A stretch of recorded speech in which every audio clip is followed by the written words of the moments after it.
Ada rahasia apa hari ini? Temukan jawabannya cuma di channel Neng Imas. Sebelum kita bongkar semuanya, yuk dukung channel ini dengan cara klik subscribe dan like video ini ya. Jangan lupa tinggalkan jejak dari kota mana kalian berasal.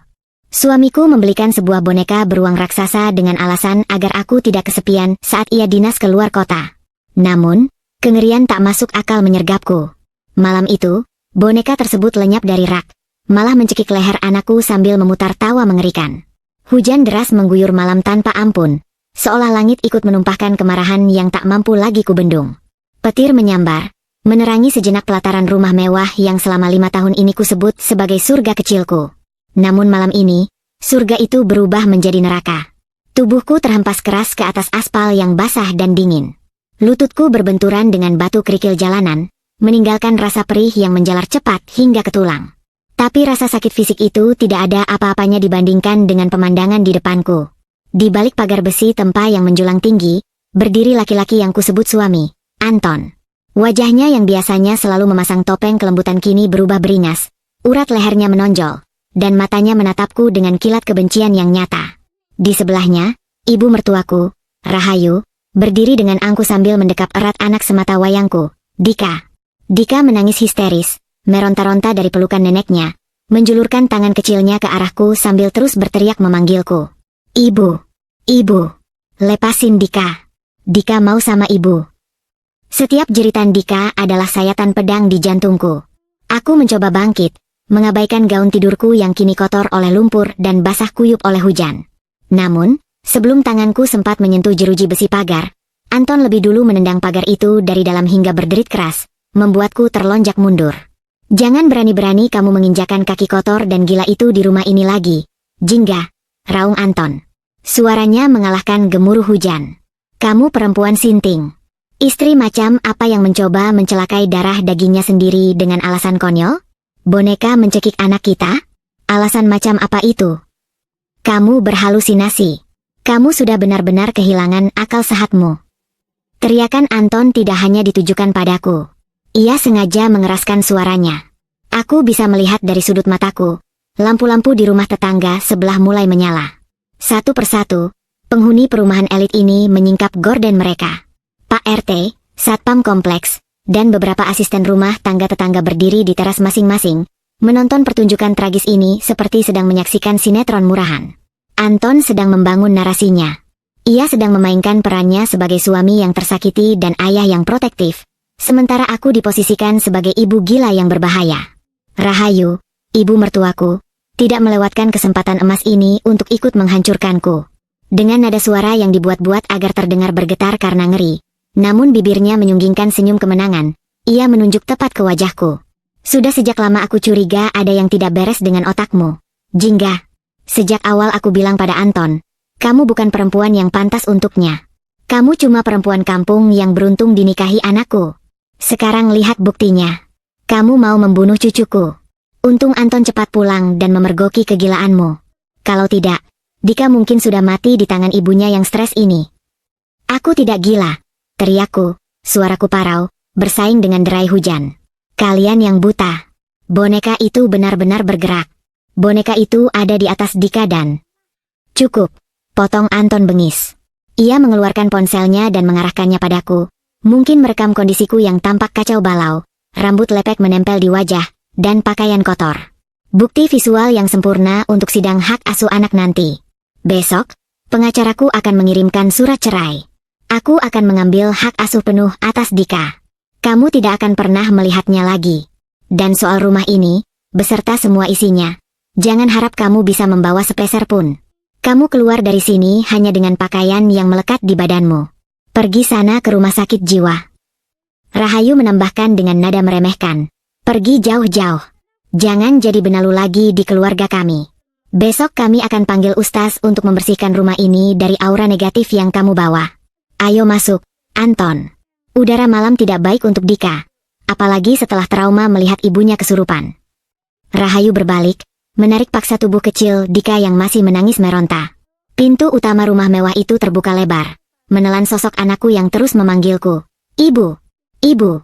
Hingga akhirnya pintu kayu jati yang kokoh itu tertutup rapat dengan suara dentuman keras. Kunci diputar dari dalam.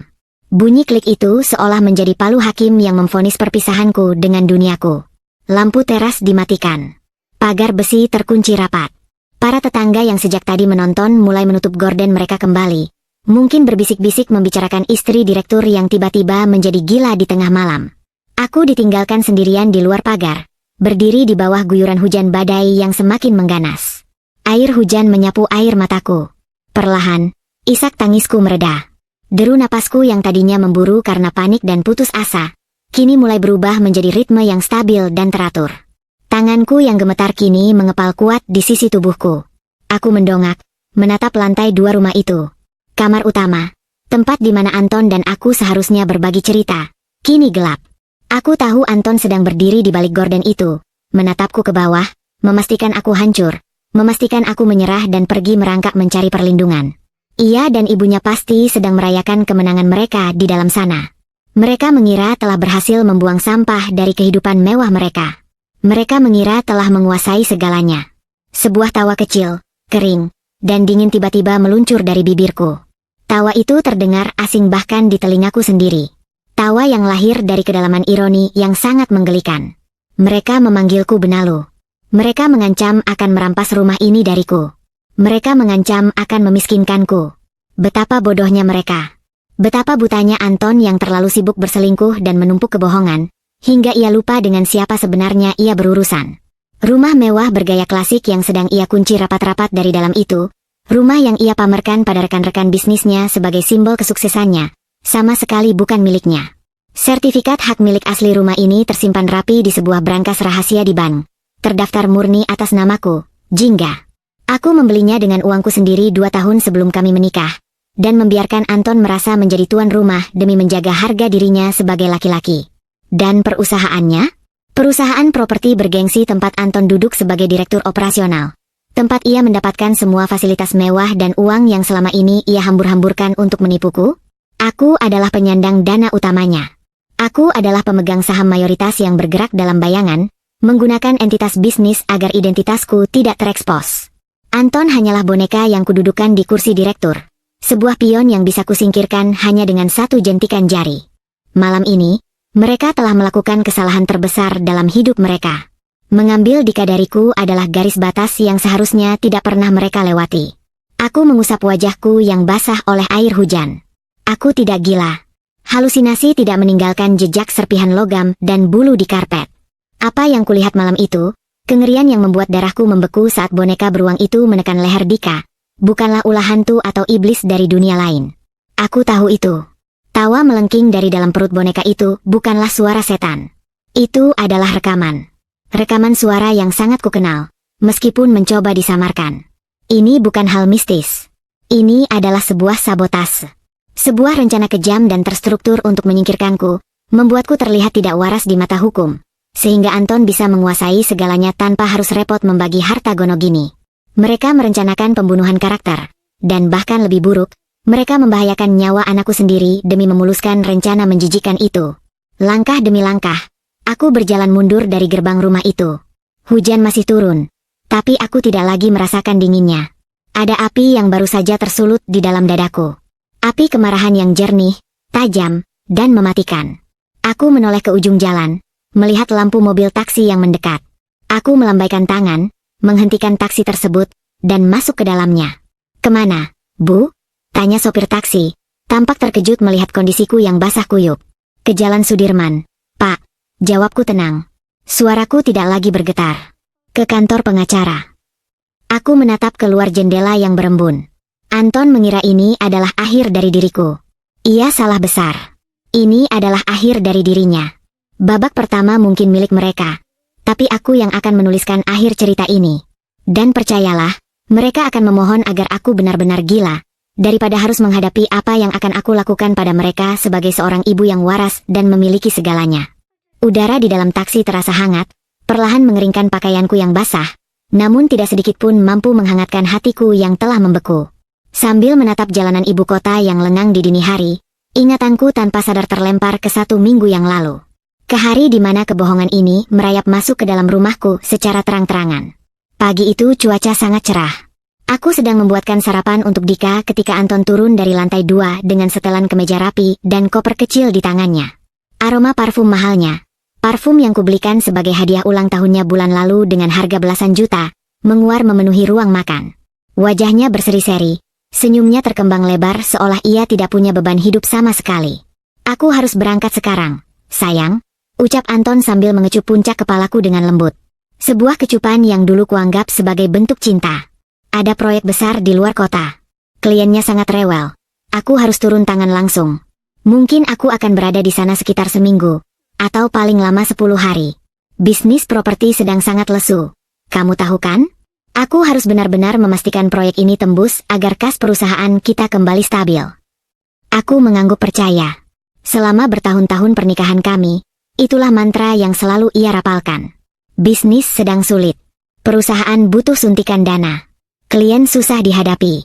Dan sebagai istri yang merasa harus mendukung penuh karir suaminya, aku selalu menelan alasan itu mentah-mentah. Hati-hati di jalan, Mas. Jangan terlalu diforsir kerjanya. Kalau butuh tambahan dana untuk menjamu klien atau biaya operasional di sana, bilang saja padaku. Aku bisa cairkan deposito, kataku saat itu, dengan polosnya menawarkan bantuan secara cuma-cuma. Anton tersenyum lebih lebar. Terima kasih, sayang. Kamu memang istri yang paling pengertian. Oh ya, aku hampir lupa. Ia meletakkan kopernya sejenak dan berjalan menuju pintu depan. Ketika ia kembali, ia menarik sebuah benda berukuran sangat besar yang terbungkus plastik mika transparan. Sebuah boneka beruang coklat yang ukurannya bahkan lebih tinggi dariku. Boneka itu tampak menggemaskan, dengan pita merah besar di lehernya dan senyum kaku yang dijahit di wajahnya yang berbulu lebat. Ini untuk apa, Mas? Besar sekali, tanyaku takjub, sementara Dika yang masih memegang sendok makannya langsung bersorak kegirangan melihat mainan raksasa itu. Ini untuk menemani kesepianmu dan Dika saat aku dinas luar kota, jawab Anton dengan nada suara yang dibuat selembut mungkin.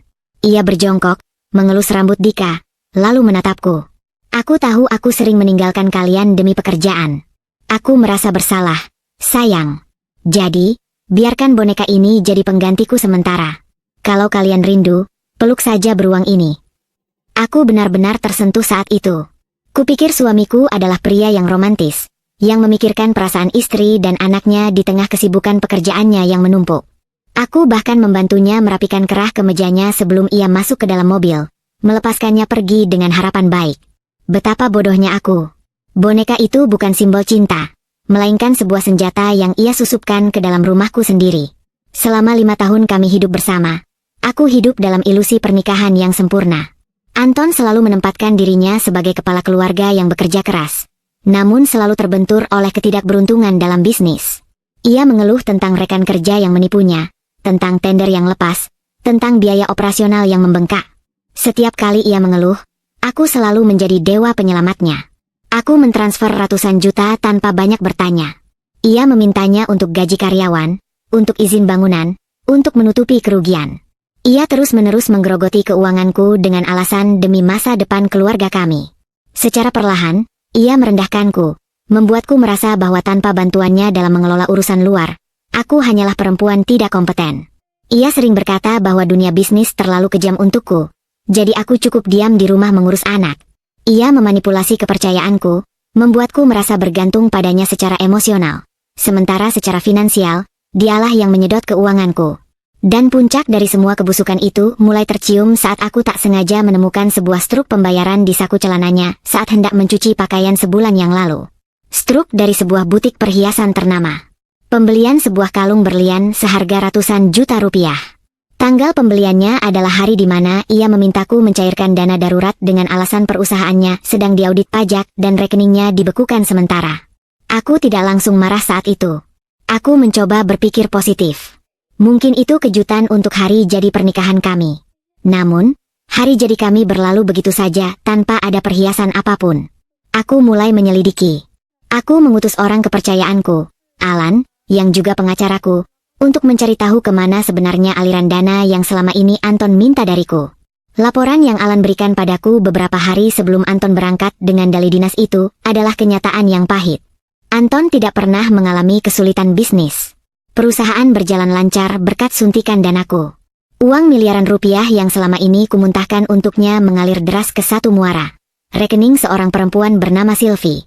Sylvie, perempuan muda yang selalu memamerkan gaya hidup mewah di media sosial. Sylvie yang memamerkan tas mahal, mobil mewah, dan liburan ke luar negeri. Sylvie, yang di salah satu fotonya memakai kalung berlian ratusan juta rupiah persis, seperti yang ada di struk pembayaran Anton. Sylvie, yang memanggil Anton dengan sebutan mesra di ruang publik digital tanpa rasa malu. Seluruh pengorbananku, uang yang kuberikan dengan tulus, digunakan Anton untuk membiayai perempuan lain. Anton tidak membesarkan bisnisnya, ia membesarkan perselingkuhannya. Sementara aku disuruh berhemat di rumah dan kini diusir dengan tuduhan tidak waras. Taksi berhenti di sebuah lampu merah. Lamunanku buyar oleh suara kendaraan lain. Tanganku meremas tas hingga buku-buku jariku memutih. Rasa sakit hati karena diselingkuhi telah lenyap, digantikan oleh murka yang mendidih ketika menyadari sejauh mana Anton bersedia bertindak untuk menyingkirkanku dan merampas hartaku. Ia tahu aku mulai curiga pada mutasi rekeningnya. Daripada mengaku, ia dan selingkuhannya menyusun rencana kotor. Mengirimkan boneka raksasa untuk menteror anakku, agar mereka bisa merekam reaksiku, melabeliku sebagai orang gila yang membahayakan anak, mengusirku, dan menceraikanku tanpa membagi harta. Kita sudah sampai di Sudirman. Bu, suara sopir taksi membuyarkan pikiranku. Berhenti di lobi utama gedung itu, Pak. Aku membayar taksi dan melangkah keluar menuju gedung perkantoran mewah tempat firma hukum Alan berada. Jam di pergelangan tanganku menunjukkan pukul 3 pagi. Alan sudah menunggu panggilanku. Aku menatap pantulan diriku di kaca lobi. Pakaian kotor, wajah pucat tanpa riasan. Ini adalah sosok korban yang Anton dan Rahayu harapkan. Aku menarik napas panjang, mengusap sisa kotoran di wajahku, dan menegakkan bahuku. Sosok korban itu sudah mati. Ruangan kantor Alan terasa begitu kontras dengan badai yang mengamuk di luar sana. Begitu aku melangkah masuk ke lobi firma hukumnya yang mewah, petugas keamanan yang berjaga malam langsung mengenaliku, menunduk hormat, dan segera mengantarku ke lantai atas. Alan, sahabat sekaligus pengacara kepercayaanku sejak awal aku merintis bisnis, sudah menungguku dengan wajah tegang. Ia segera menyodorkan handuk tebal dan secangkir teh kamomil panas begitu melihat keadaanku yang basah kuyup, kotor, dan menggigil. Apa yang sebenarnya terjadi, Jingga? Tanya Alan, suaranya dipenuhi kekhawatiran yang tulus. Ia menarik kursi di seberang mejaku, menatapku lekat-lekat. Anton meneleponku setengah jam yang lalu. Dia berteriak-teriak menuntutku segera menyiapkan draft perceraian besok pagi karena kamu, katanya, kehilangan akal sehat dan mencoba membunuh Dika. Aku menyesap teh panas itu perlahan. Rasa hangatnya mulai mengalir ke kerongkonganku, mengusir sisa-sisa hawa dingin yang menggigit tulang. Aku meletakkan cangkir itu di atas meja kayu mahoninya, menatap mata Alan lurus-lurus, dan tersenyum sinis. Aku tidak gila, Alan. Dan aku tidak pernah menyentuh sehelai rambut pun dari putraku untuk menyakitinya. Jawabku dengan nada suara yang sangat tenang, sebuah ketenangan yang hanya bisa lahir dari kehancuran total. Semua ini adalah pertunjukan teater murah yang disutradarai oleh suamiku sendiri. Aku menarik napas panjang, membiarkan ingatanku mundur ke 24 jam yang lalu. Malam kengerian yang menjadi titik balik dari seluruh kewarasanku. Kemarin malam, aku mulai bercerita. Aku terbangun sekitar jam 2 dini hari. Hujan turun cukup deras, mirip seperti malam ini. Aku merasa haus dan berniat pergi ke dapur untuk mengambil air minum. Saat aku melewati ruang keluarga, mataku menangkap sesuatu yang janggal. Rak besar di sudut ruangan itu kosong. Boneka beruang raksasa yang dibelikan Anton sebelum ia berangkat dinas. Boneka yang tingginya hampir menyamaiku itu, tidak ada di tempatnya. Alan mendengarkan dengan saksama, alisnya bertaut. Awalnya aku berpikir mungkin Dika menyeretnya ke kamar. Meski itu sangat tidak masuk akal karena boneka itu terlalu berat untuk anak seusia Dika. Lanjutku. Tapi perasaanku tiba-tiba menjadi sangat tidak enak. Naluri keibuanku berteriak. Aku berjalan setengah berlari menuju kamar Dika. Pintu kamarnya sedikit terbuka. Tidak ada lampu yang menyala. Tapi dari cahaya kilat yang menyambar di luar jendela, aku melihat pemandangan yang membuat darahku membeku. Tanganku tanpa sadar meremas sandaran kursi saat mengingat momen itu.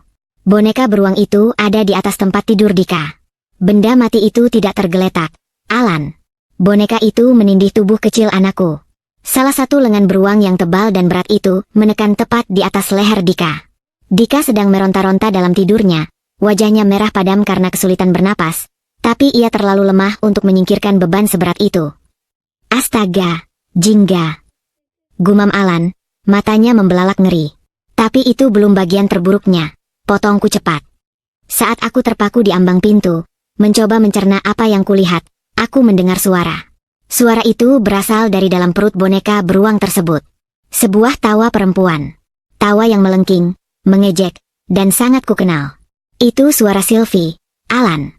Suara perempuan simpanan suamiku. Tawa itu diputar berulang-ulang dengan volume rendah, seolah sengaja untuk meneror psikologis anakku di alam bawah sadarnya. Aku tidak membuang waktu malam itu. Dengan sisa tenaga dan adrenalin yang memuncak, aku menerjang ke tempat tidur, menendang boneka sialan itu sekuat tenaga hingga benda itu terlempar membentur dinding dan jatuh ke lantai. Aku langsung memeluk Dika, membangunkannya, dan memastikannya bisa bernapas lega. Anakku menangis histeris, memeluk leherku erat-erat sambil meracau tentang monster beruang.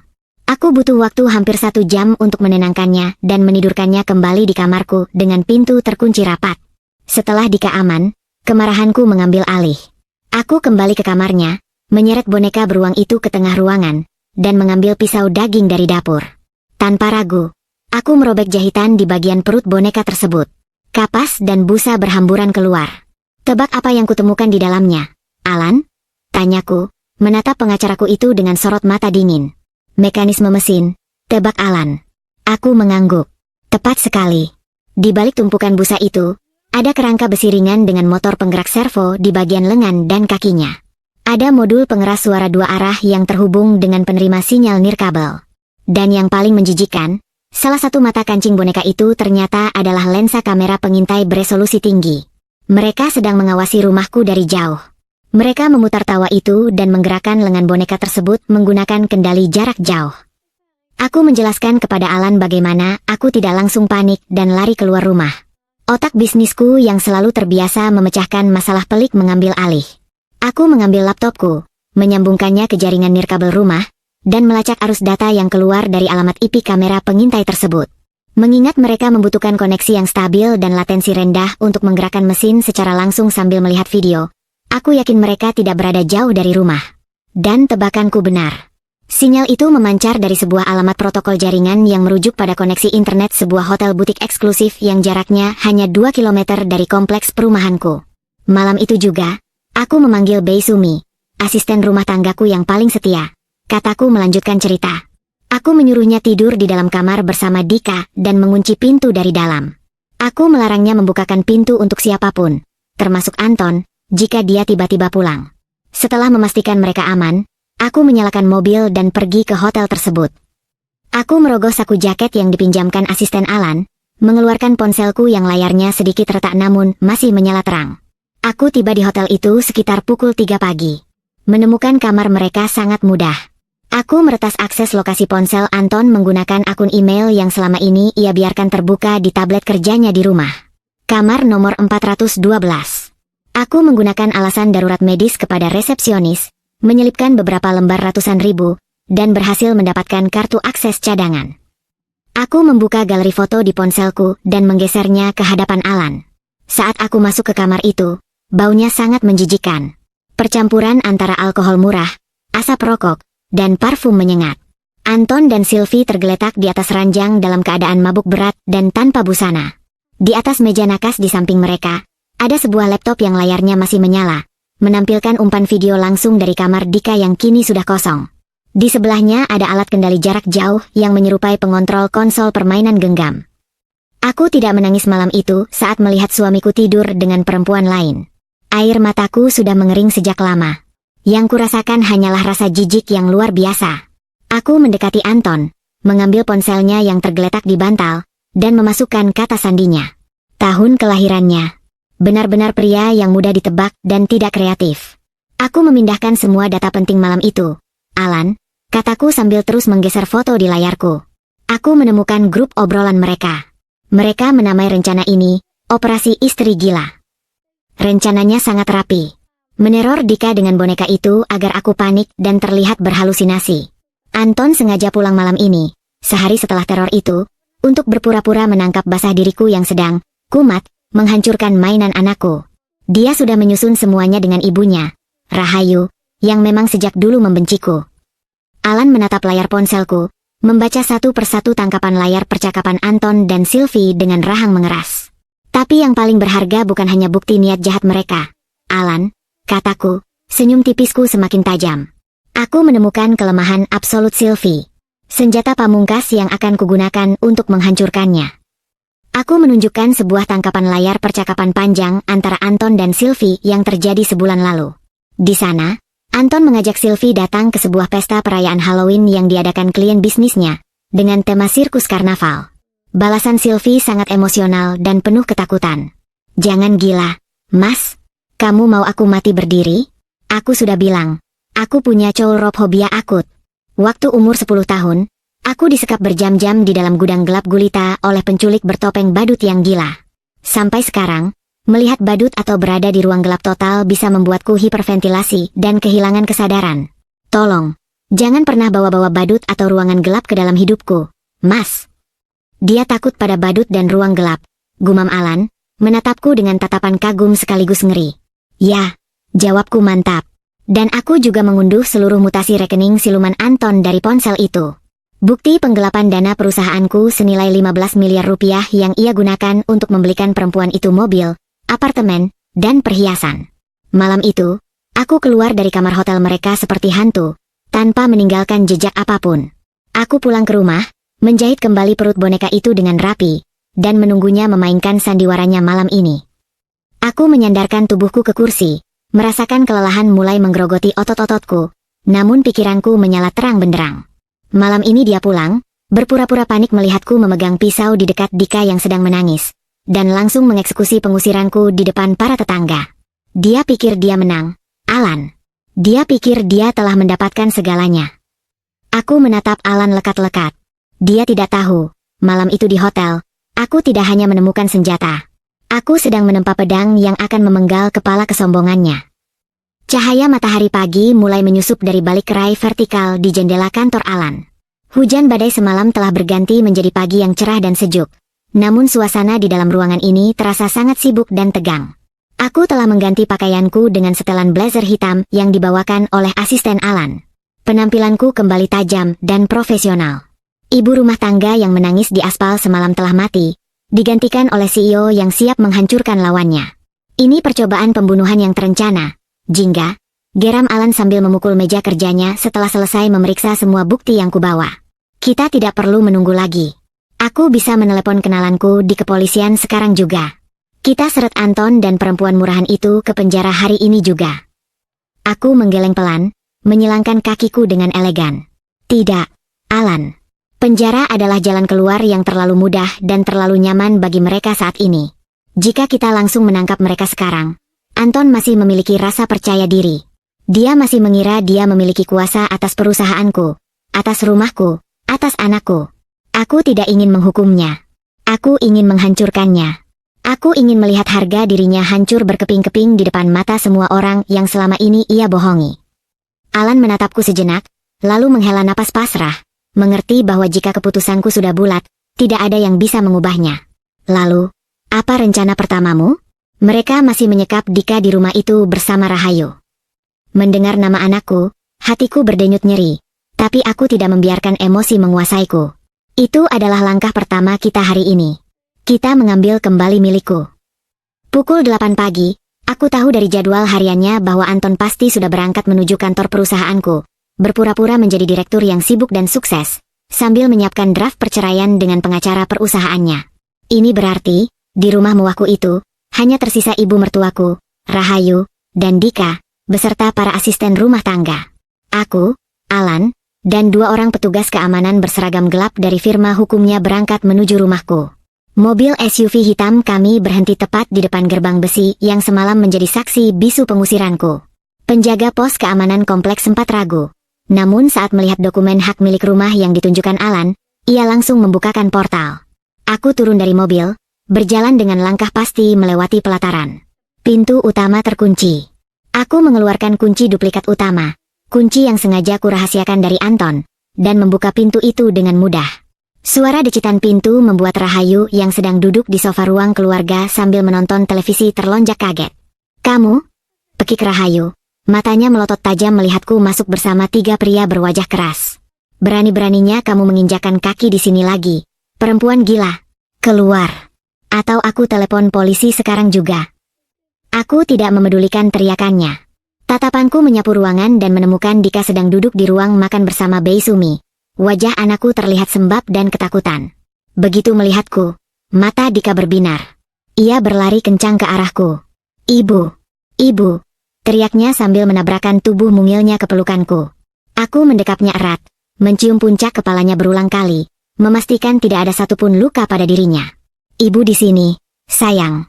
Ibu tidak akan pergi kemana-mana lagi, bisikku di telinganya. Rahayu berjalan terburu-buru ke arahku, bermaksud menarik Dika lagi. Lepaskan cucuku. Anton sudah mengurus hak asuhnya. Kamu itu tidak waras. Sebelum tangan keriput Rahayu menyentuhku, salah satu petugas keamanan Alan melangkah maju, memblokir jalannya dengan tubuh besarnya. Rahayu tertahan, wajahnya memerah karena marah. Minggir. Ini rumah anakku, teriaknya histeris. Aku berdiri, menggandeng tangan Dika, dan menatap Rahayu dengan senyum dingin. Ini adalah rumahku, Nek. Sertifikatnya atas namaku, dibeli dengan uangku. Anton hanyalah penumpang yang menumpang hidup di sini. Nikmati fasilitas rumah ini untuk hari ini, karena besok, kamu akan tidur di jalanan. Tanpa menunggu balasan dari wanita tua yang menganga kebingungan itu, aku membawa Dika keluar dari rumah dan masuk ke dalam mobil.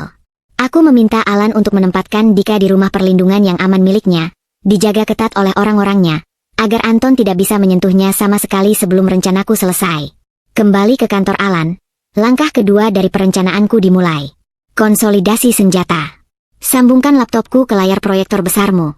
Alan, perintahku saat kami kembali duduk di ruang rapatnya. Alan menyambungkan kabel, dan layar besar di dinding memproyeksikan isi kartu memori yang berhasil kucuri dari kamera di dalam mata boneka beruang itu. Aku telah menyalin seluruh rekaman sebelum merobek perut boneka tersebut. Di layar itu, terpampang dengan sangat jelas dan terang benderang video Anton dan Sylvie di dalam kamar hotel mereka yang sedang merakit komponen elektronik. Terlihat jelas wajah Anton tertawa saat ia menguji coba pergerakan lengan boneka itu, sementara Sylvie merekam suara tawanya yang melengking ke dalam alat perekam. Bukti yang sempurna, gumam Alan, matanya tak berkedip menatap layar. Wajah mereka, suara mereka, niat mereka. Semuanya terekam jelas di sini. Simpan ini dengan aman. Ini akan menjadi bom waktu kita, kataku. Sekarang, kita urus masalah keuangan. Alan bertindak cepat. Sebagai kuasa hukum dari perusahaan induk milikku, entitas rahasia yang mengucurkan dana ke perusahaan tempat Anton bekerja, ia segera membuat surat perintah audit darurat yang diundurkan tanggalnya seolah-olah sudah direncanakan sejak bulan lalu. Aku sudah menyusun laporannya, Jingga, kata Alan sambil menyodorkan setumpuk map merah tebal. Total dana yang digelapkan Anton selama 3 tahun terakhir mencapai 15,7 miliar rupiah. Semuanya dialihkan dengan cerdik ke vendor-vendor fiktif yang ternyata rekeningnya berujung pada nama Sylvie. Aku juga sudah menyiapkan surat pemecatan tidak hormat untuk Anton dari jajaran direksi utama, lengkap dengan tuntutan ganti rugi seluruh dana yang dicuri dalam waktu 1 kali 24 jam. Bagus, aku mengangguk puas. Lalu bagaimana dengan rumah dan aset lainnya? Surat penyitaan dan pengosongan paksa sudah siap. Karena rumah, mobil mewah yang ia pakai, dan bahkan asuransi kesehatannya atas namamu, kita bisa mencabut semuanya secara sepihak besok malam. Langkah ketiga, dan yang paling krusial, adalah menjebak mereka dalam satu panggung besar. Serangan psikologis. Aku mengambil ponselku, menarik napas dalam-dalam, dan mulai mengetik pesan untuk Anton. Aku harus menanggalkan semua harga diriku dalam pesan ini. Aku harus berpura-pura menjadi istri yang telah kalah telak, putus asa, dan hancur. Mas, tolong. Aku menyerah. Aku sadar aku mungkin memang butuh bantuan medis. Tolong jangan bawa aku ke pengadilan dan jangan masukkan aku ke rumah sakit jiwa secara paksa. Aku akan tanda tangani semua surat cerai dan penyerahan aset yang kamu mau secara damai. Asalkan kamu berjanji mengizinkanku bertemu Dika sebulan sekali. Tolong temui aku besok malam jam 7 di restoran El Etole. Bawa ibumu, dan bawa pengacaramu jika kamu mau. Aku datang sendiri. Aku mengirimkan pesan itu. Hatiku berdebar menunggu. Hanya butuh waktu 5 menit sebelum ponselku bergetar. Balasan dari Anton. Singkat, arogan, dan penuh kemenangan. Bagus kalau kamu akhirnya sadar diri. Aku akan datang. Aku juga akan membawa klien bisnis utamaku untuk menjadi saksi penyerahan aset ini, Sekalian merayakan kesepakatan bisnis kami. Jangan macam-macam, atau kamu tidak akan pernah melihat Dika seumur hidupmu. Aku tertawa sinis membaca balasan itu. Klien bisnis utama. Tentu saja yang ia maksud adalah Sylvie. Ia ingin membawa selingkuhannya itu untuk menyaksikan kehancuranku secara langsung, menari di atas penderitaanku. Ia terlalu congkak hingga tidak sadar sedang berjalan masuk ke dalam mulut singa. Dia masuk perangkap, kataku pada Alan sambil menunjukkan layar ponselku. Dia setuju bertemu di El Etole besok malam, membawa ibunya, dan membawa Sylvie. El Etole? Itu restoran paling eksklusif di kota ini. Untuk mendapatkan meja di sana butuh reservasi berbulan-bulan, kata Alan mengerutkan kening. Manajer restoran itu adalah teman lamaku. Aku memegang saham minoritas di sana, jawabku ringan. Hubungi manajernya sekarang, Alan. Sewa seluruh area VIP untuk besok malam. Pastikan tidak ada tamu lain di area itu. Dan minta mereka mematikan seluruh sistem pencahayaan di area VIP tepat pada pukul 7:30 malam atas aba-abaku. Gelap gulita. Tidak boleh ada satupun cahaya yang menyala. Gelap gulita. Alan mengulang, mulai memahami arah rencanaku. Ya. Dan ada satu hal lagi yang harus kamu cari hari ini, Alan, kataku, mataku menyipit tajam membayangkan wajah Sylvie yang akan hancur besok. Cari seorang aktor jalanan atau pemain sirkus profesional. Berani bayar mahal. Aku butuh seseorang yang bisa memakai kostum badut. Bukan badut ulang tahun anak-anak yang ramah, Alan. Aku mau badut sirkus klasik yang riasannya sedikit berlebihan dan mengerikan. Badut yang akan membawa sebuah boneka beruang mini di tangannya. Alan tersenyum lebar. Senyum yang menunjukkan kepuasan seorang pengacara yang tahu kliennya akan memenangkan persidangan bahkan sebelum palu diketuk. Serangan psikologis di ruang gelap dengan badut. Coulrophobia. Kau benar-benar iblis yang cantik, Jingga. Aku hanya memberikan apa yang mereka minta, Alan. Bisikku sambil menatap rintik hujan sisa badai semalam yang masih menempel di kaca jendela.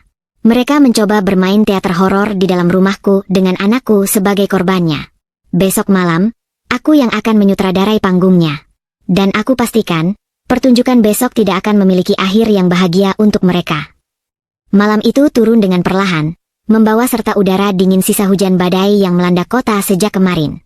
Aku berdiri di depan cermin besar di kamar ganti rumah aman milik pengacaraku, menatap pantulan diriku sendiri dengan saksama. Aku mengenakan gaun hitam selutut yang elegan namun sederhana, tanpa perhiasan mencolok, dengan riasan wajah yang sengaja kubuat pucat. Aku harus terlihat seperti seorang istri yang telah hancur lebur, kehilangan harapan, dan siap menyerahkan segala yang dimilikinya demi secercah kedamaian. Di balik penampilanku yang rapuh itu, detak jantungku berirama stabil dan dingin. Tidak ada lagi sisa-sisa air mata atau ketakutan. Yang tersisa di dalam dadaku hanyalah perhitungan yang matang dan rasa lapar akan keadilan. Tepat pukul 6:30 malam, aku melangkah keluar dari mobil dan memasuki lobi El Etole, restoran paling eksklusif di pusat kota. Sesuai dengan instruksiku, manajer restoran telah mengosongkan seluruh area VIP di lantai 2 khusus untuk malam ini. Suasana restoran itu sangat mewah, dihiasi lampu kristal gantung, karpet tebal yang meredam suara langkah kaki, dan alunan musik klasik yang diputar sangat pelan. Aku duduk di ujung meja panjang yang terbuat dari kayu mahoni gelap, menatap kursi-kursi kosong di seberangku, menunggu mangsa-mangsaku datang menyerahkan leher mereka. 15 menit kemudian, pintu ganda ruang VIP itu terbuka. Suamiku, Anton, melangkah masuk dengan dada membusung dan dagu terangkat tinggi. Ia mengenakan setelan jas mahal yang dulu kubelikan untuk perayaan kenaikan jabatannya. Jabatan yang ia dapatkan karena aku yang diam-diam menyetujuinya dari kursi pemilik perusahaan. Di belakangnya, mengekor ibu mertuaku, Rahayu, yang tampak canggung namun berusaha keras terlihat angkuh dengan mengenakan kalung emas berukuran besar yang tampak tidak cocok dengan pakaiannya. Dan di sebelah suamiku, berjalan dengan langkah gemulai bak seorang ratu, adalah Sylvie.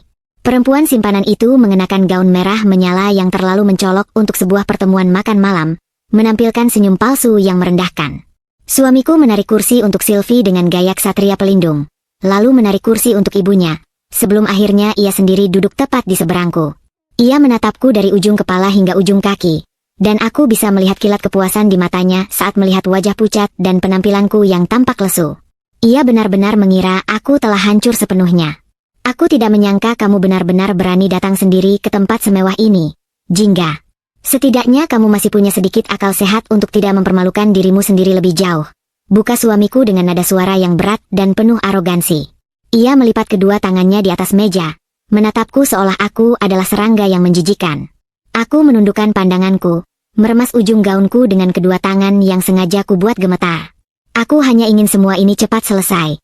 Mas, aku lelah. Aku tidak ingin ada keributan lagi.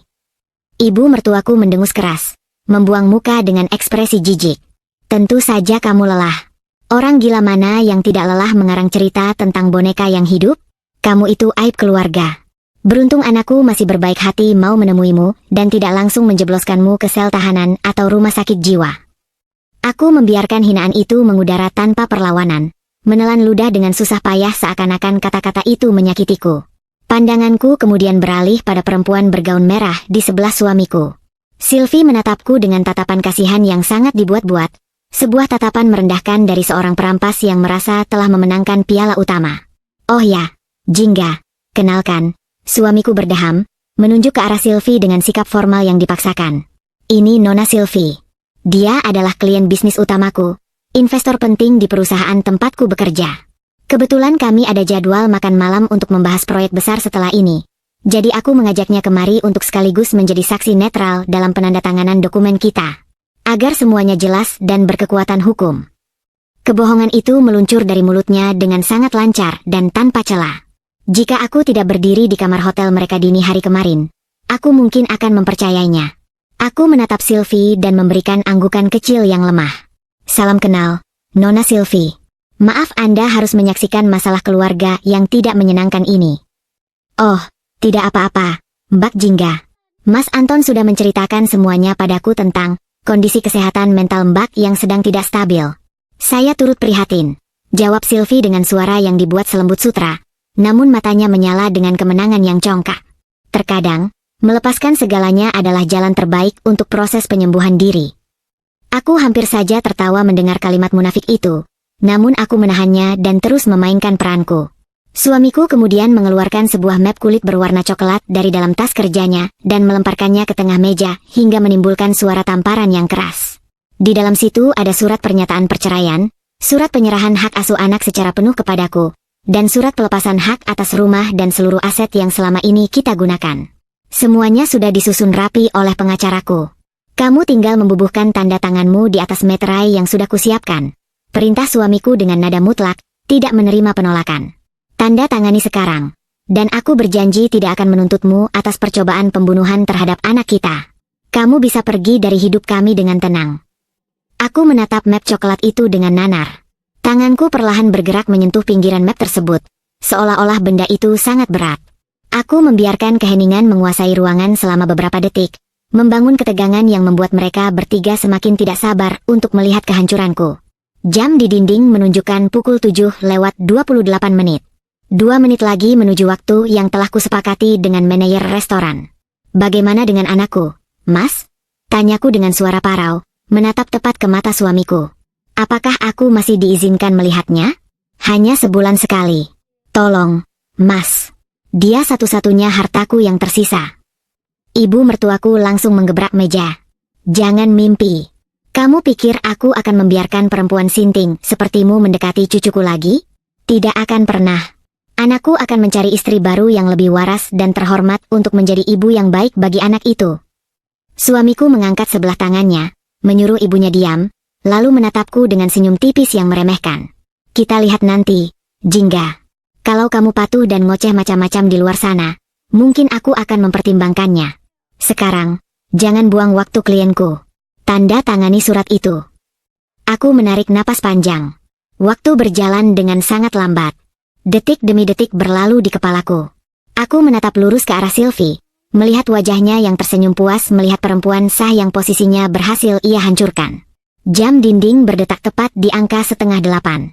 Aku melepaskan tanganku dari map coklat itu, menegakkan punggungku secara perlahan, dan senyum lemah di wajahku menghilang seketika, digantikan oleh ekspresi datar yang sangat dingin. Aku rasa, suaraku tidak lagi parau atau bergetar, melainkan tajam dan jernih, bergema di ruangan VIP yang sunyi itu. Aku tidak akan menandatangani apapun malam ini. Kening suamiku berkerut dalam, wajahnya memerah karena marah. Ia membuka mulutnya untuk membentak. Namun sebelum satu kata pun keluar dari bibirnya, sebuah keajaiban buatan terjadi. Seketika, Seluruh lampu di ruang VIP, lampu kristal gantung, lampu dinding, hingga lampu remang di sudut ruangan, padam total. Bukan meredup, melainkan mati seketika. Ruangan itu langsung ditelan kegelapan pekat yang absolut. Tidak ada cahaya sekecil apapun karena tirai jendela juga telah ditutup rapat sebelumnya. Suara alunan musik klasik berhenti tiba-tiba, menyisakan keheningan yang mencekam. "Apa-apaan ini?" bentak suamiku dalam kegelapan, suaranya dipenuhi kebingungan dan kekesalan. "Pelayan, kenapa lampunya mati? Tolong nyalakan." Mas Anton, aku tidak bisa melihat apa-apa." Suara Sylvie mulai terdengar bergetar, nada kesombongannya menghilang tanpa bekas. Napasnya mulai terdengar cepat dan memburu. Ibu mertuaku mulai mengomel tidak jelas dalam kegelapan, mengeluhkan kualitas restoran yang katanya mewah namun listriknya bisa padam. Sementara itu, aku duduk diam tak bergerak di kursiku, menikmati setiap detik kepanikan yang mulai merayap di udara. Tiba-tiba, dari arah pintu masuk, terdengar suara langkah kaki yang sangat berat dan diseret. Srek, srek. Suara itu diikuti oleh tawa melengking yang sangat aneh dan mengerikan. Tawa yang tidak terdengar seperti manusia normal, melainkan seperti gema dari kotak musik rusak yang diputar perlahan. Sebuah cahaya senter kecil yang menyorot dari bawah ke atas tiba-tiba menyala di sudut ruangan, menampakkan sesosok wajah yang membuat siapapun akan menahan napas. Di sana berdiri seorang badut sirkus tinggi besar. Riasan wajahnya sangat berlebihan. Wajah dicat putih pucat, senyum lebar berwarna merah darah yang ditarik hingga ke pipi, dan mata yang dilukis dengan warna hitam pekat yang tajam. Senter itu menyinari wajahnya dengan sudut yang menyeramkan, menciptakan bayangan-bayangan panjang di dinding. Namun, yang membuat adegan itu sempurna bukanlah riasan wajahnya, melainkan apa yang dipegang oleh badut tersebut. Di tangan kanannya yang dibalut sarung tangan putih kotor, ia menenteng sebuah boneka beruang berbulu coklat. Boneka beruang miniatur yang sangat mirip dengan boneka raksasa yang meneror anakku malam itu. Badut itu menoleh perlahan ke arah meja kami, menatap lurus ke tempat Sylvie duduk, lalu memiringkan kepalanya dengan gerakan patah-patah yang tidak wajar. Ia mengangkat boneka beruang itu, memiringkannya, dan menekan perutnya. Dari boneka beruang kecil itu, keluarlah suara rekaman tawa melengking yang sama persis dengan yang ada di kamar anakku. Tawa Sylvie sendiri. Ruangan itu meledak. Sebuah jeritan yang sangat memekakan telinga. Jeritan yang lahir dari teror paling purba dan primal, keluar dari kerongkongan Sylvie. Ia melompat dari kursinya hingga kursi itu terjatuh ke lantai. Sylvie mundur dengan panik, menabrak dinding, tangannya menggapai-gapai udara dengan membabi buta. Napasnya berubah menjadi isak tangis yang histeris dan tersengal-sengal. Serangan paniknya menghantamnya dengan kekuatan penuh. Coulrophobia, ketakutan luar biasa pada badut, ditambah dengan fobia ruang gelap, benar-benar melumpuhkan kewarasannya secara instan. "Pergi, pergi. Tolong aku, Mas. Jangan biarkan dia mendekat. Tolong," jerit Sylvie sejadi-jadinya. Ia meringkuk di sudut ruangan, memeluk lututnya erat-erat, tubuhnya berguncang hebat seperti orang kesurupan. Air matanya merusak riasan sempurnanya. Ia bahkan tidak memedulikan gaun mahalnya yang kini tersingkap tidak karuan di lantai. Ia terus menjerit dan meracau dalam ketakutan yang membutakan. Suamiku melompat dari kursinya dengan panik, mencoba mencari sosok Sylvie dalam kegelapan sambil meneriakkan namanya. "Sylvie, kamu di mana? Tenanglah, ini cuma orang iseng. Pelayan, nyalakan lampunya, brengsek." Ibu mertuaku ikut berteriak histeris, ketakutan melihat reaksi Sylvie yang seperti orang kerasukan setan di tengah kegelapan pekat yang hanya diterangi wajah badut menyeringai itu. Di tengah kekacauan yang memekakan telinga itu, aku mencondongkan tubuhku ke depan, memangkas jarak antara wajahku dan tempat suamiku berdiri mematung dalam kepanikan. Dalam kegelapan itu, aku tahu tepat di mana telinganya berada. Dengan suara yang sangat tenang, dingin, dan nyaris seperti bisikan ular, aku berkata tepat di telinganya. "Apakah bonekanya salah alamat, Mas?" Seketika itu juga, suamiku membeku. Tubuhnya menjadi kaku seperti patung batu. Jeritan Sylvie dan makian ibunya seolah lenyap dari pendengarannya. Ia menoleh ke arahku dalam kegelapan, napasnya terhenti. Hanya dari keheningan tubuhnya yang tiba-tiba, aku tahu bahwa kata-kataku baru saja meruntuhkan seluruh dunia dan kesombongannya. Ia akhirnya menyadari, istri yang ia anggap bodoh dan gila ini, ternyata mengetahui segala rahasia busuk yang ia sembunyikan dengan rapat. Ia telah masuk ke dalam perangkapku, dan pintu kandang itu baru saja kukunci dari luar. Detik berikutnya, seluruh lampu di ruang VIP itu menyala secara serentak, menyilaukan mata dan mengusir kegelapan pekat dalam sekejap. Musik klasik kembali mengalun lembut dari pengeras suara di sudut ruangan. Sangat kontras dengan pemandangan kacau balau yang tersaji di hadapanku. Sosok badut sirkus itu telah menghilang dari ruangan tanpa jejak, menyelinap keluar melalui pintu belakang layanan dapur tepat saat lampu menyala, sesuai dengan bayaran mahal yang kuberikan padanya. Namun kerusakan yang ia tinggalkan jauh dari kata selesai. Di sudut ruangan, Sylvie masih meringkuk di lantai. Gaun merah menyalanya kusut masai. Rambutnya yang tertata rapi kini berantakan menutupi wajahnya yang basah oleh air mata dan keringat dingin. Ia masih menangis terseduh-seduh, tubuhnya gemetar hebat. Matanya mendelik liar menyapu seluruh penjuru ruangan mencari sosok yang paling ia takuti. Tidak peduli bahwa badut itu sudah pergi. Ia terlihat sangat menyedihkan. Jauh dari citra perempuan penggoda kelas atas yang angkuh beberapa menit lalu. Ibu mertuaku berdiri sambil berpegangan pada tepi meja. Dadanya naik turun dengan cepat. Wajahnya sepucat kapas.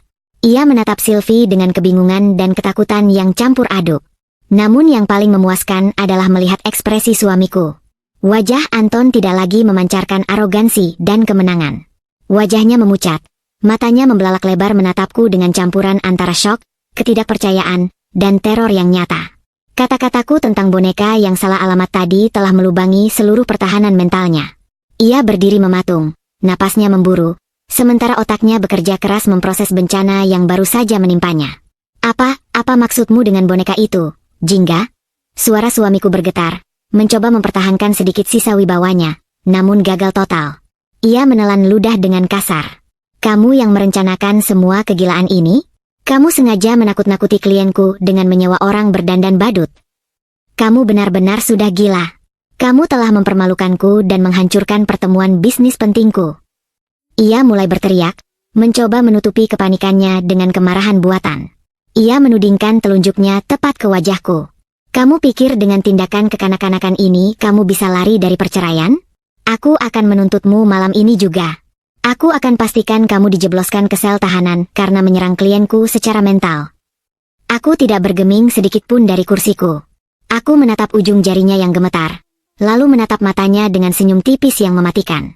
Silakan berteriak sekeras yang kamu mau, Mas. Karena malam ini, tidak ada lagi kebohongan yang bisa melindungimu. Ucapku dengan suara yang menggema dengan otoritas penuh. Aku mengangkat tangan kananku dan menjentikan jari satu kali ke udara. Pintu utama ruang VIP terbuka. Pengacaraku, Alan, melangkah masuk ke dalam ruangan dengan langkah tegap dan ekspresi dingin yang tidak dapat ditembus. Ia mengenakan setelan jas abu-abu gelap, membawa sebuah tas kerja kulit yang besar di tangan kanannya. Sementara tangan kirinya memegang sebuah proyektor portabel kecil beresolusi tinggi. Kehadiran Alan yang tiba-tiba membuat suamiku terdiam. Keningnya berkerut bingung. Ia tahu Alan adalah pengacaraku, namun ia tidak menyangka Alan akan hadir di pertemuan ini. Tanpa mengucapkan sepatah kata pun, Alan berjalan mendekati meja, meletakkan proyektor itu di tengah meja makan, lalu mengarahkannya ke dinding putih kosong di sebelah kiri ruangan. Ia menyambungkan perangkat itu ke tablet miliknya dalam hitungan detik. Apa-apaan ini? Siapa yang mengizinkan pengacaramu masuk, Jingga? Bentak suamiku, kepanikannya semakin memuncak melihat persiapan yang tidak ia pahami sama sekali. Aku tidak menjawab. Aku hanya menatap Alan dan memberikan anggukan kecil. Alan menekan layar tabletnya, dan dinding putih di sebelah kami langsung berubah menjadi layar bioskop darurat. Sebuah video mulai diputar. Video itu menampilkan resolusi yang sangat tajam dan jernih. Di layar tersebut, terpampang jelas rekaman dari sudut pandang kamera tersembunyi. Ruangan di dalam video itu sangat familiar bagi siapapun yang pernah menyewa kamar hotel bintang 5 di pusat kota. Dan di atas tempat tidur dalam video tersebut, duduklah dua orang yang sangat kukenal. Suamiku, Anton, dan perempuan simpanannya, Sylvie, yang kini sedang menangis di sudut ruangan restoran. Dalam video itu, suamiku terlihat sedang memegang obeng kecil, membongkar bagian perut sebuah boneka beruang raksasa. Ia memasukkan modul kamera kecil ke dalam rongga mata boneka tersebut sambil tertawa terbahak-bahak. Di sebelahnya, Sylvie memegang sebuah alat perekam suara, mendekatkan mulutnya ke alat itu, lalu mengeluarkan tawa melengking yang sama persis dengan yang meneror anakku, dan yang baru saja diputar oleh badut sirkus tadi. Sayang, kamu yakin ini akan berhasil? Suara Sylvie dalam video itu terdengar jelas, membahana di ruang VIP restoran. Bagaimana kalau perempuan bodoh itu tidak takut dan malah membuang bonekanya? Lalu, suara suamiku membalas dengan nada yang sangat meremehkan. Dia itu penakut dan rapuh. Sylvie, Melihat boneka beruang raksasa mencekik leher anaknya di tengah malam sambil mengeluarkan suara tawa pasti akan membuat otaknya putus. Dia akan histeris, berteriak-teriak soal hantu. Saat itu terjadi, aku akan masuk, merekam kegilaannya, dan menjadikannya alasan untuk mengusirnya malam itu juga tanpa sepeser pun harta bawaan. Anak itu akan aku jadikan jaminan agar dia tidak menuntut harta gonogini. Video itu terus berputar, memperlihatkan mereka menguji coba menggerakkan lengan boneka itu dengan pengontrol jarak jauh. Tertawa kegirangan merencanakan kehancuranku dan teror mental pada darah daging suamiku sendiri. Keheningan di ruang VIP Eletole saat ini jauh lebih mencekam daripada kegelapan sebelumnya. Ibu mertuaku mundur beberapa langkah, menabrak kursi hingga terjatuh. Matanya terbelalak menatap layar di dinding, rahangnya jatuh terbuka. Ia menoleh ke arah anak laki-lakinya dengan tatapan horor, baru menyadari bahwa anak kebanggaannya adalah monster sejati yang tega menjadikan cucunya sendiri sebagai alat percobaan pembunuhan demi seorang perempuan simpanan. Suamiku tampak seperti orang yang baru saja tersambar petir. Mulutnya terbuka dan tertutup tanpa suara. Wajahnya memucat hingga nyaris kebiruan. Matanya bergerak liar dari layar proyektor ke arahku. Ia mulai gemetar, lututnya goyah. Kebenaran yang telanjang dan tidak bisa disangkal telah menguliti habis topeng yang selama ini ia kenakan. Itu palsu. Suara suamiku keluar sebagai cicitan putus asa. Sebuah kebohongan bodoh terakhir yang diucapkannya karena refleks. Itu hasil rekayasa komputer. Kamu menjebakku. Aku tersenyum, senyum yang tidak mencapai mataku. Simpan alasan murahanmu untuk hakim di persidangan nanti, Mas. Aku menoleh pada Alan. Alan, tolong serahkan dokumen-dokumen itu padanya. Alan membuka tas kerja kulitnya dan mengeluarkan 3 buah map merah tebal. Berbeda dengan map coklat tipis berisi surat cerai yang suamiku bawa, map-map ini berisi hulu ledak nuklir yang akan menghancurkan hidupnya hingga ke akar-akarnya. Alan melemparkan ketiga map itu ke dada suamiku dengan keras, hingga suamiku terhuyung mundur dan map-map itu berjatuhan berserakan di atas meja. Mari kita perjelas posisi kita malam ini, Anton, kataku, memanggilnya dengan nama aslinya untuk pertama kalinya sejak awal pertemuan, menghilangkan panggilan, Mas, yang selalu ia tuntut untuk dihormati. Aku berdiri dari kursiku, mencondongkan tubuh ke depan, menguasai seluruh ruangan dengan kehadiranku. Map pertama, aku menunjuk ke arah tumpukan dokumen tersebut. Adalah bukti kepemilikan saham mayoritas dan jabatan komisaris utama di perusahaan properti tempatmu bekerja. Aku tidak pernah menjadi ibu rumah tangga bodoh yang numpang hidup darimu. Akulah penyandang dana utamanya. Akulah yang membayar gajimu. Akulah yang membelikan kursi direktur yang kamu banggakan itu. Dan efektif per hari ini pukul 5 sore tadi, jajaran direksi telah menandatangani surat pemecatanmu secara tidak hormat. Mata suamiku terbelalak lebar. Bola matanya nyaris melompat keluar dari rongganya. Ia meraih map pertama dengan tangan bergetar hebat, membaca barisan kalimat di dalamnya. Tidak mungkin. Ini perusahaanku. Aku direkturnya. Gumamnya putus asa. Menatap logo perusahaannya berdampingan dengan tanda tanganku yang tertera jelas sebagai pemilik mutlak. Map kedua, aku melanjutkan tanpa memberikan ampun sedetik pun. Adalah hasil audit investigasi darurat yang dilakukan sejak kemarin pagi. Map itu berisi bukti mutasi rekening, aliran dana fiktif, dan bukti penggelapan uang perusahaanku sebesar 15,7 miliar rupiah selama 3 tahun terakhir. Uang yang kamu gunakan untuk membelikan Jalang yang sedang menangis di sudut ruangan itu, apartemen mewah, mobil, dan berlian. Aku menunjuk ke arah Sylvie yang kini terdiam menatapku dengan mata membelalak lebar. Ketakutan pada badutnya sejenak tergantikan oleh ketakutan pada tuntutan hukum yang baru saja ia dengar. Pengacaraku telah melaporkan tindak pidana korupsi korporat dan pencucian uang ini ke kepolisian siang tadi. Kalian berdua akan menghadapi tuntutan pengembalian dana sepenuhnya, ditambah ancaman hukuman penjara maksimal 20 tahun. Suaraku menggema tanpa belas kasihan.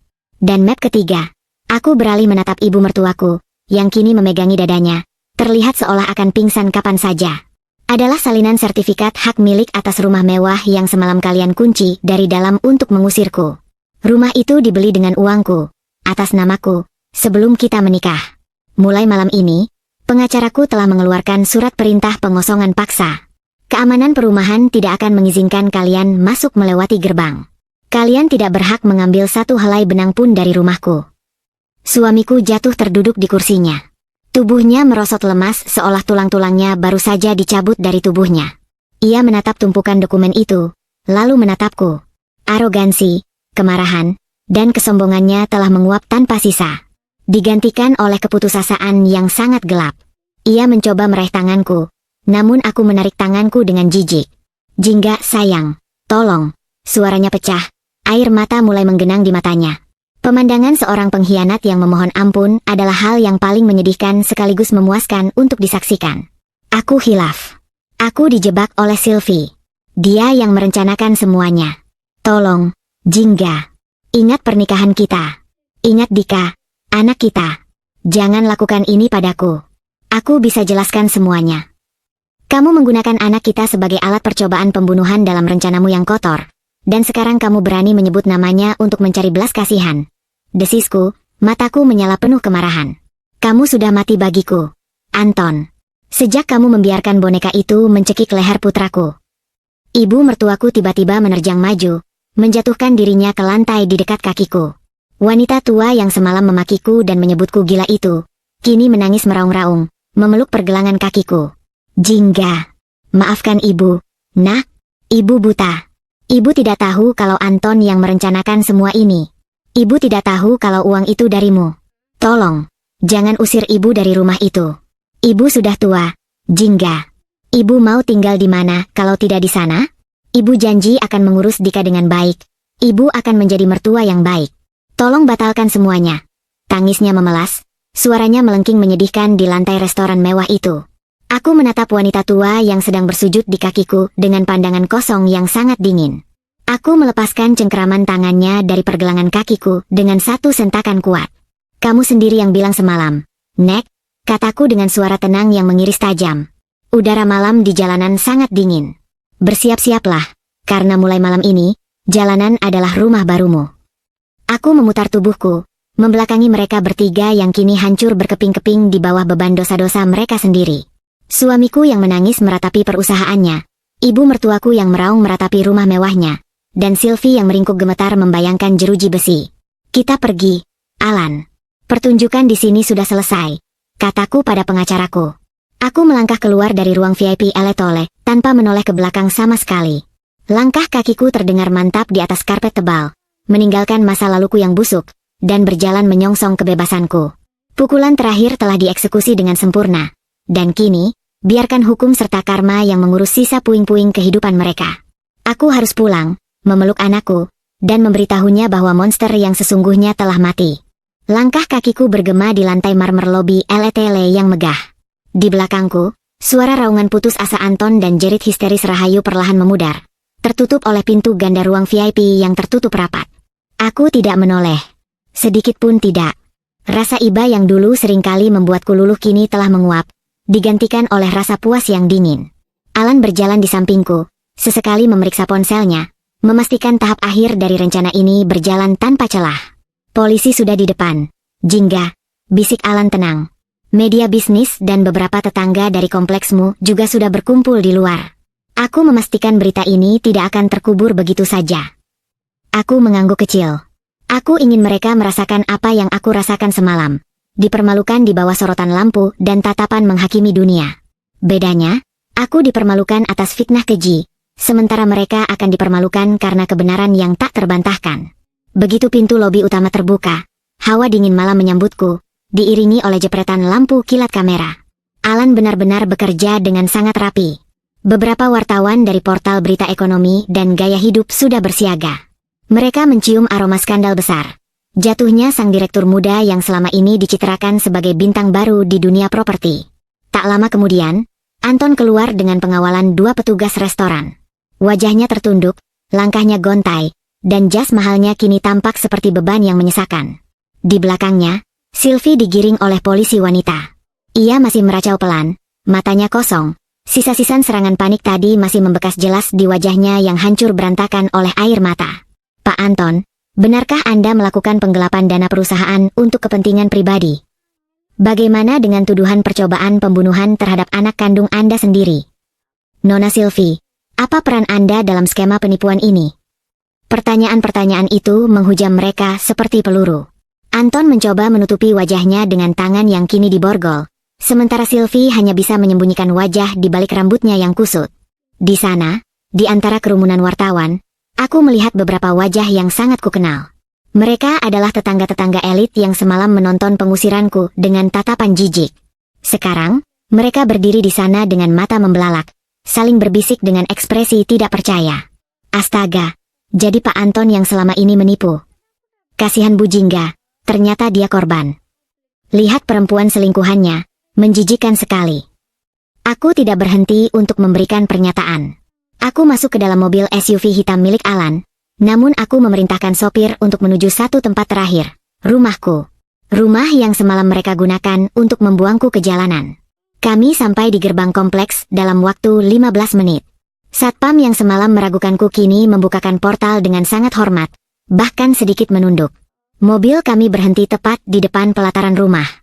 Aku turun dan melihat sebuah pemandangan yang membuatku ingin tertawa karena ironi. Rahayu, ibu mertuaku, ternyata sudah sampai lebih dulu dengan taksi online. Ia sedang duduk di atas koper besarnya di depan pagar yang terkunci. Rupanya, perintahku kepada pihak keamanan kompleks untuk melarang siapapun masuk tanpa izin dariku sudah dilaksanakan dengan sangat baik. Beberapa tetangga keluar dari rumah mereka, berdiri di balkon atau di pinggir jalan, menonton drama jilid kedua ini. Mereka adalah saksi yang sama yang semalam mendengar Anton meneriakiku, gila. Jingga. Nak. Rahayu langsung berdiri dan berlari ke arahku begitu melihatku turun. Ia mencoba memegang tanganku, tapi aku segera menariknya mundur. Tolong, nak. Bukakan pintunya. Ibu kedinginan. Ibu tidak punya uang sepeser pun. Anton dibawa polisi. Ibu mau kemana kalau tidak masuk ke sini? Aku menatapnya datar. Rumah ini sudah bukan urusanmu lagi, Rahayu. Kamu sendiri yang bilang semalam, perempuan kampung seperti aku hanya menjadi benalu. Sekarang, benalu ini sedang membersihkan pohonnya dari parasit. Tapi ini rumah cucuku. Kamu tidak boleh sekejam ini pada ibu mertuamu sendiri. Teriaknya, mencoba menarik simpati dari para tetangga yang menonton. Cucumu ada bersamaku, di tempat yang aman dari pengaruh buruk kalian. Sahutku lantang, cukup keras agar didengar oleh orang-orang di sekitar kami. Rumah ini adalah milikku secara hukum. Kamu telah ikut serta dalam rencana busuk untuk menteror Dika dan memfitnahku sebagai orang gila agar kalian bisa menguasai hartaku. Kalian tidak punya hak atas satu pun debu di dalam rumah ini. Alan melangkah maju, menyerahkan map merah berisi surat penyitaan dan pengosongan paksa yang sudah ditandatangani oleh otoritas terkait. Nyonya Rahayu, silakan tinggalkan area ini sekarang juga, atau polisi akan menyeret Anda atas tuduhan memasuki properti orang lain tanpa izin. Rahayu menatap Alan, lalu menatapku, dan akhirnya menatap kerumunan tetangga yang kini memandangnya dengan tatapan mencemooh. Tidak ada lagi perlindungan dari Anton. Tidak ada lagi kemewahan yang bisa ia banggakan. Dengan tangan gemetar, ia memunguti tasnya yang berserakan di aspal. Ia berjalan gontai menjauhi gerbang rumahku, sesekali menoleh ke belakang dengan harapan aku akan luluh. Tapi aku tidak akan luluh.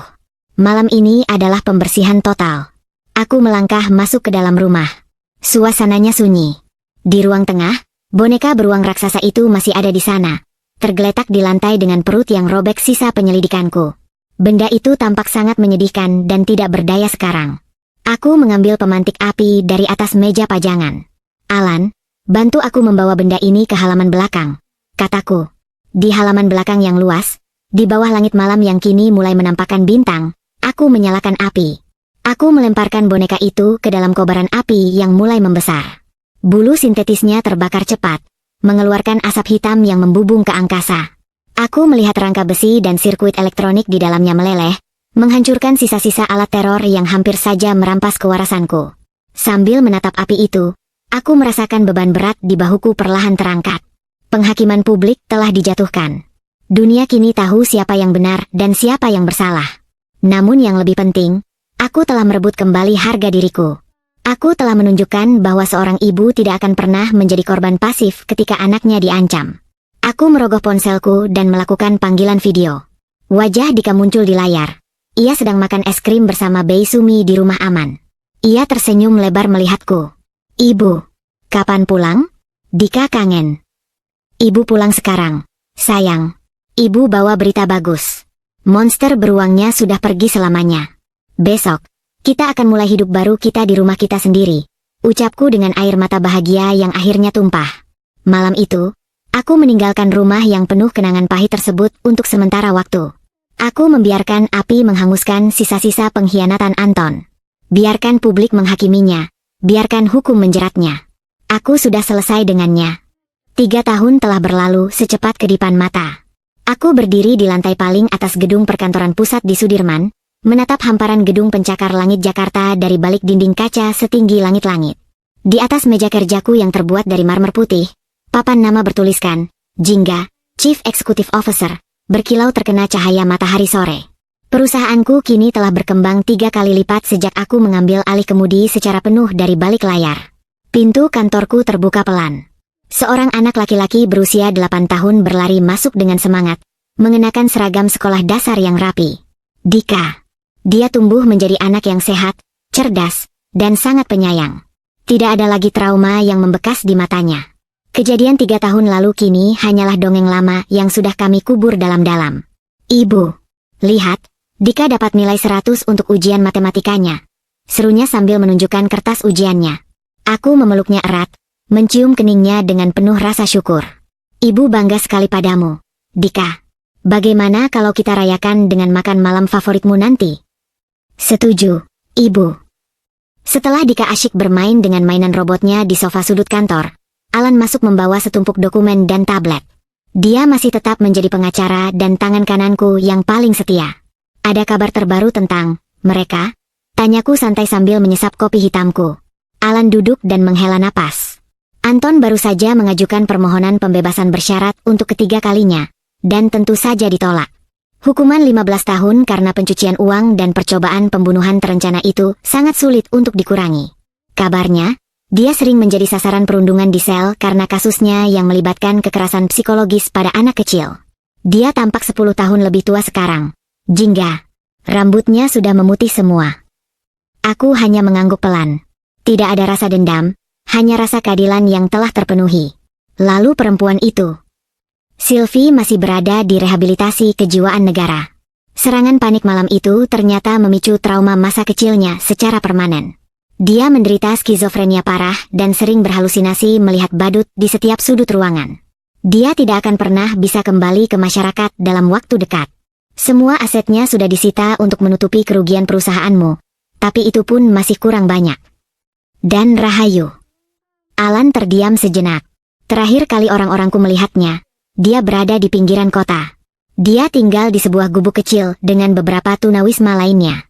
Dia sering terlihat di pasar, memunguti barang-barang bekas, terutama boneka-boneka rusak. Dia sering menggumamkan nama Dika dan namamu sambil menangis. Dia sudah kehilangan segalanya, bahkan harga dirinya.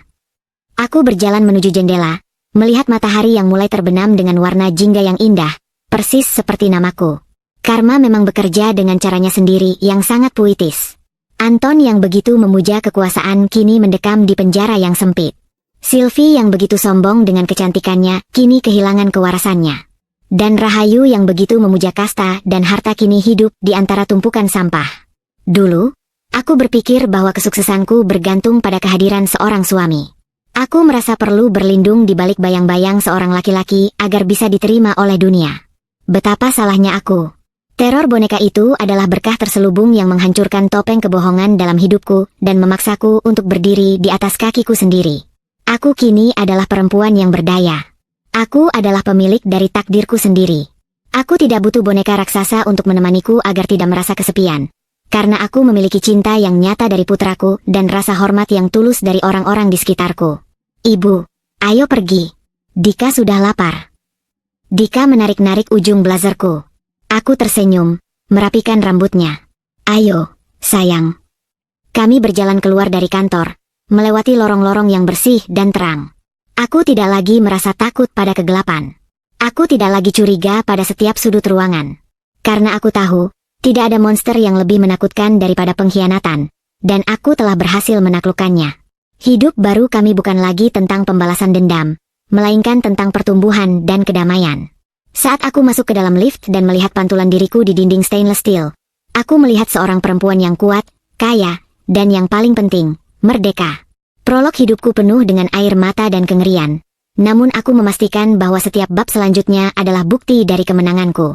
Dan di setiap malam sebelum tidur, saat aku menyelimuti Dika, aku selalu membisikkan satu hal padanya, bahwa keberanian adalah kunci untuk mengalahkan ketakutan apapun, bahkan yang datang dalam bentuk boneka beruang raksasa. Kami melaju menembus kemacetan Jakarta, menuju masa depan yang cerah dan penuh harapan. Matahari jingga itu akhirnya tenggelam, namun aku tahu, esok hari ia akan terbit lagi dengan cahaya yang lebih terang. Selesai sudah cerita lama itu, dan hari ini adalah halaman pertama dari sisa hidupku yang luar biasa.